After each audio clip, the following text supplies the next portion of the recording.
Hakika dunia itasahau majanga yote yaliyoukumba mji wa Almero nchini Colombia, lakini kamwe hatuwezi kumsahau binti wa miaka 13 aliyeitwa Omaira Sanchez, aliyeishia kwenye kifo cha kikatili na cha kusikitisha. Hakika stori yake inasikitisha mno.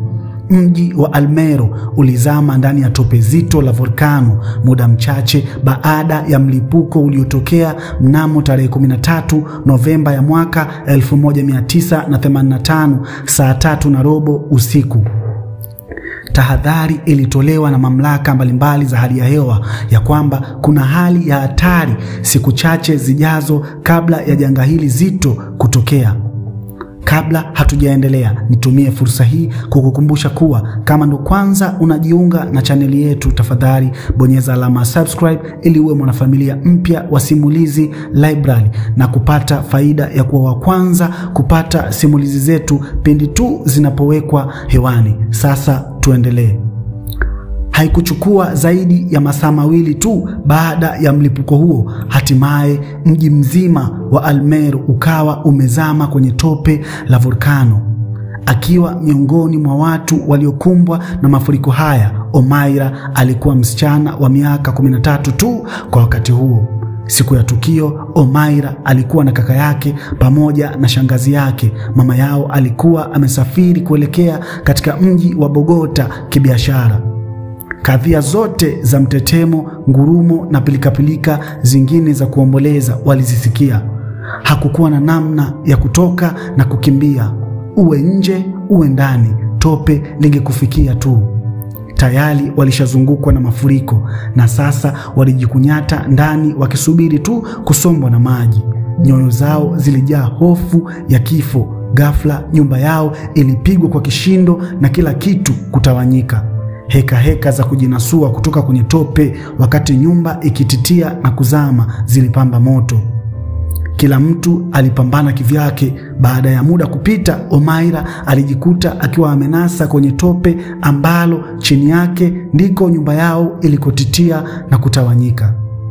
Alifunikwa hadi shingoni na takataka nyingi, mbali na tope lenyewe la volkano. Waokoaji waliokuwa wameshaanza kufika eneo la tukio waliuona mkono wake ukiwa umekamata kipande cha mti mwembamba. Walijaribu kumnasua, wakamfukua hadi kiunoni, wakaishia hapo. Kwa kuwa haikuwezekana tena kumtoa zaidi, kila walipomvuta hakutoka. Mbaya zaidi, maji yaliyojitenga na tope yalianza kuja kwa juu. Walihofia angezama, wakamvalisha tairi ili asizame. Maji yaliendelea kuja juu polepole. Eneo zima lilijaa vilio vya hofu, maumivu na kuomba msaada. Vifaa vilikuwa duni mno kwa ajili ya uokoaji, na waokoaji walikuwa wachache mno kulinganisha na idadi ya watu waliokuwa wakihitaji msaada wa kuokolewa. Helikopta 2-3 zilizobeba majeruhi hazikutoshea hata kidogo. Ajabu, Omaira alikuwa mwenye matumaini sana. Katikati ya hali ile aliimba, alizungumza na waokoaji, alikubali kuhojiwa na mwandishi wa habari. Aliomba kupewa maji, biskuti au soda. Alikuwa mwenye matumaini ya kutoka pale alipo. Kwake yeye, kuwa mzima baada ya kusombwa na tope kulimaanisha uhai. Alitaniana na kucheka na waokoaji waliokuwa wakitafuta namna ya kumtoa pale. Muda ulizidi, ulikatika bila mafanikio. Waokoaji waligundua hawawezi kumtoa Omaira pale alipokuwa amekwama. Ilionekana miguu yake ilikuwa imejikunja huko chini mithili ya mtu aliyepiga magoti. Njia pekee iliyoonekana kufaa ilikuwa kuikata miguu ya Omaira ili ibakie huko chini na yeye atolewe.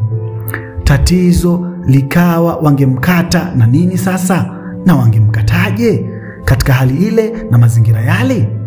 Ilikuja kugundulika baadaye kuwa marehemu shangazi yake aliyekuwa chini huko akiwa amebanwa na matofali ya nyumba na mbao alikuwa ameikumbatia miguu ya Omaira kwa nguvu mno. Ndio sababu ya Omaira kukwama akiwa amepiga magoti. taratibu uchangamfu wa Omaira ulianza kupotea. Hofu ya kifo ikaanza kumvaa bibie Omaira. Maumivu yalianza kuzama mwilini mwake. Alianza kulia na kusali kwa sauti. Hii iliongeza simanzi zaidi. Waokoaji hawakujua wafanye nini tena kumsaidia Omaira. Iliumiza mno kushuhudia kutetereka kwake.